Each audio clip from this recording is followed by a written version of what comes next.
Hyvää huomenta. Tänään olisikin tarkoitus asennella meille uusi ulko-ovi. Elikkä ihan yksin ei sitä uskallettu ryhtyä tekemään, kun oltiin vähän kuultu juttu, että niin yksinkertaiselta kun se oven asentaminen kuulostaakin, niin jotta sen saa sitten ihan suoraan, niin siinä kyllä tarvii olla sitten vähän ammattilaisen apuakin, niin toi meidän urakoitsija Koskinen Vili TMI tuli tänään meidän avuksi ja vähän neuvomaan, että miten tällainen ulko-ovi asennetaan. Täällä on tää meidän uusi ovi.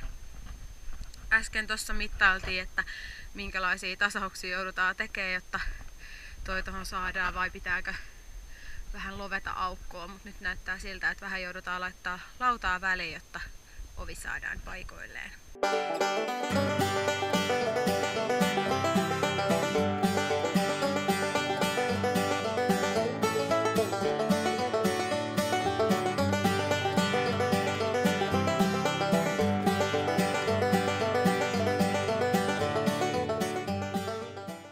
Halusin vielä nopeasti näyttää, että minkälainen tuosta meidän uudesta Fjällkievenin tummanharmaasta ovesta sitten tuli. Eli tollainen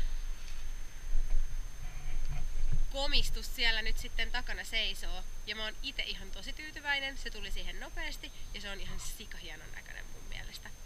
Viimeistelyt vielä puuttuu eli listat ympäriltä, mutta ne laitetaan kuntoon vasta sitten keväämällä. Ei mitään muuta kuin pysykää tarkkana.